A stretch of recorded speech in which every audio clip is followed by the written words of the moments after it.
ഹൈദരാബാദിലുള്ള ഹുസൈൻ സാഗർ ലേക്കിൻ്റെ സമീപത്താണ് ഞങ്ങൾ നിൽക്കുന്നത്. മോന് ബോട്ടിൽ കയറണമെന്ന് ഭയങ്കര ആഗ്രഹം. അതും വലിയ ബോട്ടിലാണ്. എനിക്ക് സ്വല്പം പേടിയുള്ളതുകൊണ്ട് വലിയ ബോട്ടിൽ കയറാമെന്ന് വെച്ചാൽ അവൻ സമ്മതിക്കാതെ ജെറ്റ് അറ്റാക്ക് എന്ന് പറയുന്ന ഒരു ചെറിയ ബോട്ടിൽ കയറാൻ തീരുമാനിച്ചു.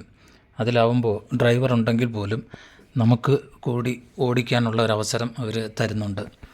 അതിനാൽ അവനെ ഫ്രണ്ടിൽ ഇരുത്തിക്കൊണ്ട് ബോട്ട് മുന്നോട്ട് നീങ്ങി തുടങ്ങി.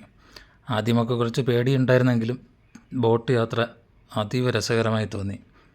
വലിയ ഒരു തടാകമാണ് ഹുസൈൻ സാഗർ ലേക്ക്.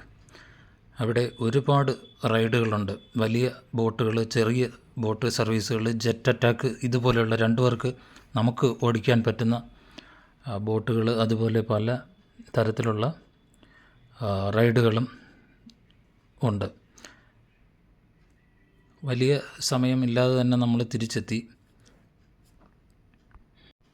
നമ്മൾ സെലക്ട് ചെയ്ത ഈ ബോട്ടിന് 400 രൂപയാണ് ചാർജ്. ഇതിൽ വലിയ ബോട്ടുകളിലാണ് നമ്മൾ പോകുന്നതെങ്കിൽ ഇത്രയും പൈസ ആകത്തില്ല, റേറ്റ് കുറവാണ്. 100 രൂപയോ 150 രൂപയോ ടിക്കറ്റുണ്ട്. ഇനി 4 പേര് പോകുന്ന വേറൊരു ബോട്ടുകളിലാണെങ്കിൽ 500 രൂപയാണ് ടിക്കറ്റ് റേറ്റ്. ഇത് വളരെ നല്ല ഒരു അനുഭവമായിരുന്നു. എപ്പോഴെങ്കിലും നിങ്ങൾ ഹൈദരാബാദ് പോവുകയാണെന്നുണ്ടെങ്കിൽ ഈ ലുമിനി പാർക്കിനകം തീർച്ചയായും സന്ദർശിക്കണം ഈ ബോട്ട് യാത്രയും.